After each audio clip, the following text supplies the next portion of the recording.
Hey, it's Gareth at SIOAOA talking about change management and in particular the various types of changes used across different organisations and how, in my opinion, to make the best use of these. Now, the framework keeps it fairly simple when it comes to types of change in having just the three. And of course, they are normal, emergency, and standard. However, I've never worked in a company where there is just the three types of change. Often the three are tweaked to include various subcategories or entirely new non-ITIL change types. That's not a bad thing, but as most definitions are specific to one company's way of doing things, this can cause confusion and frustration if it's not crystal clear what each type of change is to be used for, particularly if you have people moving from one organisation to another, as they invariably do. It's also worth saying there's lots of online discussion regarding the application of ITIL and ITIL processes like change management as the world moves on and its relevance in an ever-increasing DevOps world. I think it's important to remember that ITIL is, of course, just a framework, and as such, it is compatible with other principles like Agile and DevOps. Therefore, I think it's really important that your change management process should adapt whilst at the same time still being able to meet the very reason why we have change management in the first place, which is allowing beneficial changes to take place to IT services, causing the least amount of disruption as possible. And of course, that's direct from the framework. So I'm going to talk through the various types of change, how they can be applied, the key differences between them that might not be as obvious as they sound, and some of those change types you won't find in an ITIL handbook. Now, the first couple you may think I'm teaching you to suck eggs, but stick with me. So let's start out nice and easy with normal changes.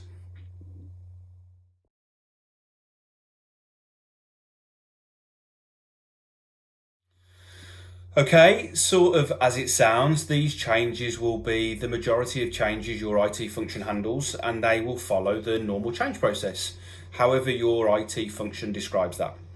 That process will or should include different phases: submission of the changes themselves, assessment, approval, and implementation phases before closing off with a review. Each change of the normal type will need to go through each of these phases and be reviewed on its own merits. You may opt for business approval as well as technical approval steps or phases. You may choose to send all changes to CAB or just those that meet a certain criteria if you have a lot of changes, for example. But by and large, most changes traditionally that are raised are going to be normal changes. As an aside, I think semantics see a lot of people confuse the normal and standard change processes, given that in English these two words can be used somewhat interchangeably. It sounds really obvious, but consciously try not to use the word standard when talking about your normal change process. And believe me, it's harder than it sounds. And of course, when it comes to change management, standard changes are most definitely not normal changes. That brings us neatly onto the next type of change.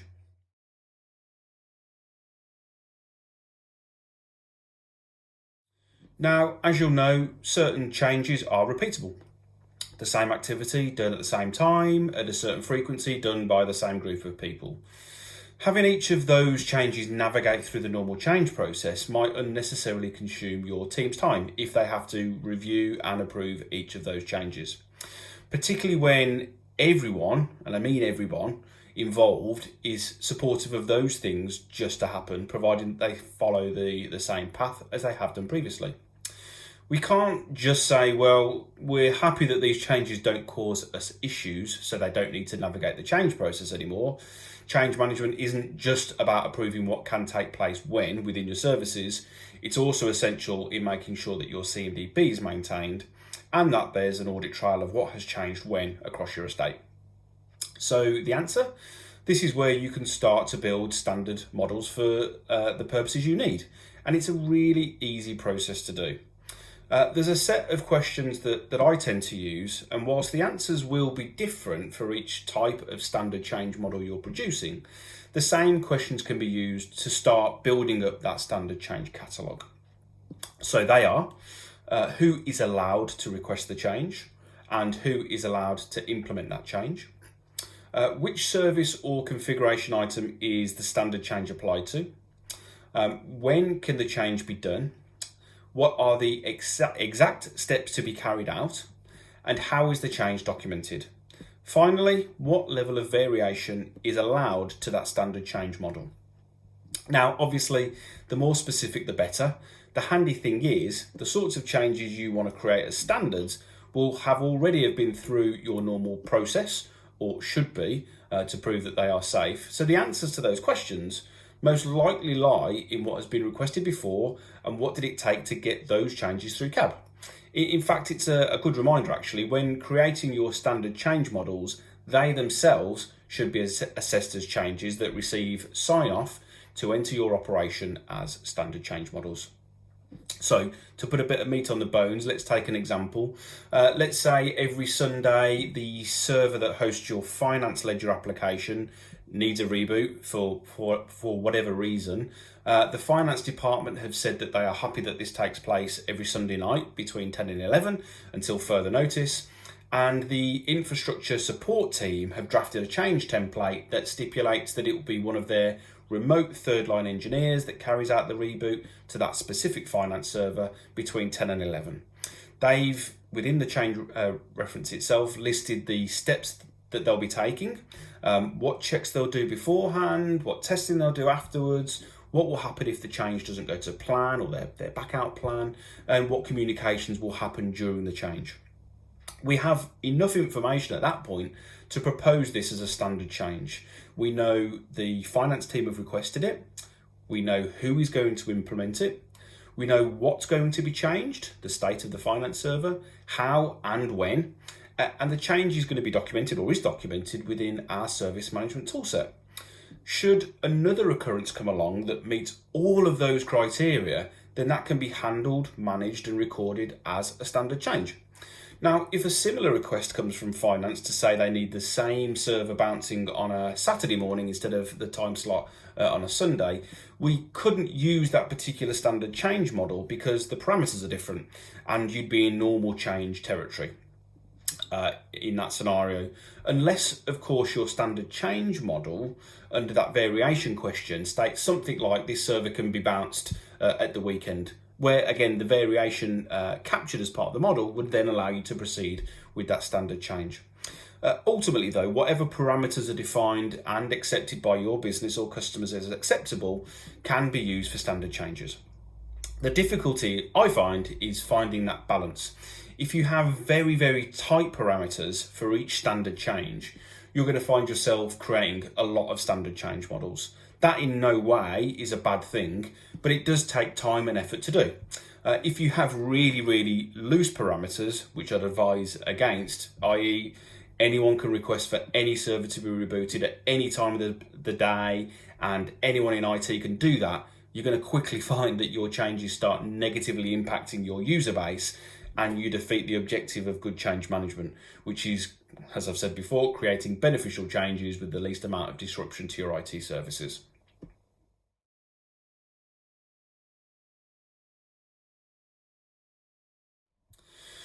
Okay, without doubt, in my experience, the most abused change type there is.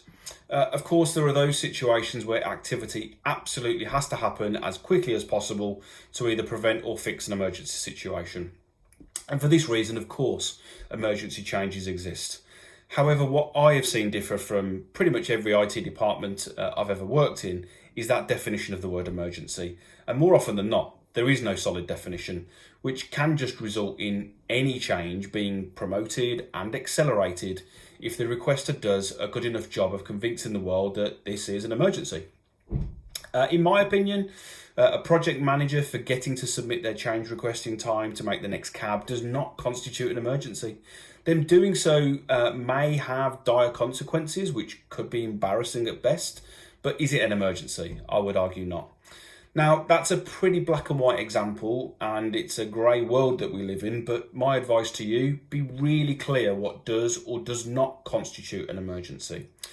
The danger, as I mentioned, of not having a clear definition means that ultimately your process is open to abuse, which is bad for service delivery, it's bad in terms of governance, and really importantly, morale for those involved in the change process. Typically, best practice would state emergency changes should be reserved for the resolution or prevention of an incident, and some IT functions limit this to the resolution or prevention of a major incident, which I think is a pretty sensible approach. Emergency changes are accelerated and done at pace, and therefore they carry an elevated level of risk. That risk is tolerable because the risk and or impact of not doing the change is potentially more damaging. If that is not true for the emergency change you're about to approve, I'd argue it's not an emergency. However, there are times when things do need to be done quickly that aren't emergencies. So which type of the three changes do we use?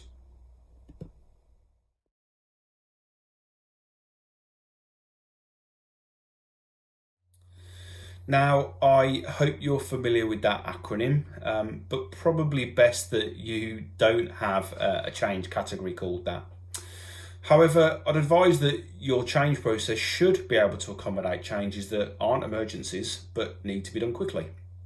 Now, whatever you call it, and I've seen them called exception changes, I've seen them called accelerated changes or expedited, urgent, unplanned, whatever it is you're opting for, what we're essentially talking about is a normal change that follows the normal change process and all of those phases that I mentioned, but one that needs to happen quicker than the normal process. And that's not necessarily true of emergencies. Emergencies may opt to skip certain phases of the normal process given the urgency required. Well, how is that different from an emergency? Well, as I mentioned, I think there is a difference between what's an emergency and something that just needs to happen quickly. And it's important to be able to distinguish and to be able to measure those. For argument's sake, let's say we adopted a definition for emergencies that mirrors the ITIL definition, a change that must be introduced as soon as possible. How is it possible in that scenario to be able to differentiate between those genuine emergencies and those whereby bad planning has resulted in something having to go down the emergency route? As I mentioned, emergencies come with innate risk, so they should be kept to an absolute minimum and to ensure genuine emergencies can receive the right focus and attention. That's why, for example, in the UK, we have 999 for emergencies and 111 for other medical help. Same applies here. So what's our equivalent of 111? Well, as I've said before, the normal change process should have a level of flexibility within it to allow those non-emergencies that need to happen quickly to do just that. They still need to follow the exact same steps as a normal change, which, as I said, isn't essentially true of emergencies, but they just need to go through quicker. Like we talked about with standard changes, I'd consider using certain parameters for when accelerated normal changes can be instigated. For example, who can request these? Are these reserved for certain scenarios, certain services, and at certain times? Another suggestion for implementing this type of change is to include some sort of deterrent. Otherwise, what's to stop people just saying that every change needs to be accelerated? And for me, the most obvious one is a financial deterrent. Your process needs to have control, so not everyone can just bypass the normal process if they feel like it. Like emergencies, accelerated changes will require people to reprioritise what they're doing at short notice, and that may have knock-on impacts.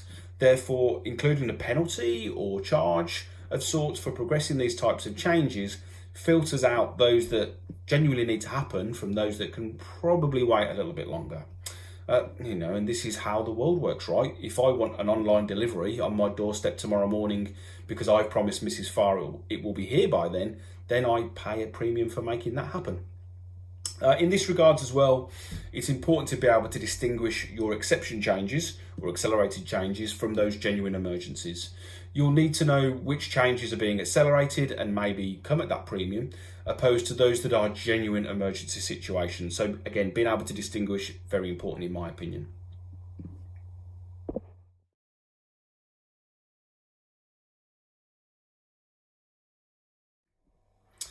And finally, information only changes. So for something so seemingly innocent, I've seen this change type really twisted out of shape, again by a lack of poor definition and communication, which can lead to misinterpretation, which leads to confusion and frustration.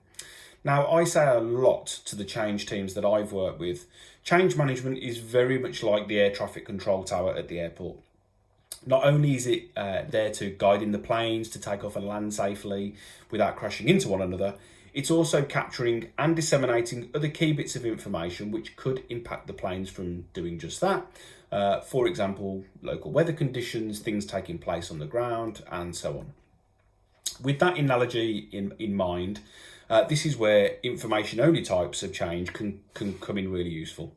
There will be activity outside of the direct control or influence of your change process happening to other CIs or other services that may influence whether or not, and more importantly, when you schedule a change to take place. And when I say outside of your direct control, I mean something that is not going to navigate through your end-to-end change process. The easiest example I can provide, let's say you get notified by your network provider that they are carrying out essential maintenance at one of their local exchanges, for which your network service relies upon. Now, it's highly improbable that you would expect the network provider to raise a change within your system or within your process, get your approval at CAB. You know, they've got potentially thousands of customers all using that same service, and it would be logistically impossible for them to do that for all the customers and find a mutually convenient slot. And in fact, loads of service providers for these sorts of services, their contracts typically state that they are able to carry out such maintenance activity, providing that they give X number of days notice, and they're simply obliged to tell you that it's happening. So the activity which could disrupt your network services, that's not going to be going through your change process. So how do we make sure that other people are aware of this activity and don't schedule other changes which in themselves could be impacted by these external factors taking place? Well, this is where I give to you information only changes. I think it's a really good idea to register these, especially the CIs that rely upon the services being changed and the date and time within your change tool. This is to ensure those that are interested and engaged in the change process have a holistic view of everything that is happening across your environment, both inside and out, and allows change scheduling to happen at the most appropriate time. You don't want to be doing a network change in that scenario at the same time that your network provider is doing some essential maintenance. I've seen various technical teams over the years attempt to use this change type for different reasons, like there's going to be no impact to the service for the change that I'm making, or this change is related to a project for a service that's not yet live.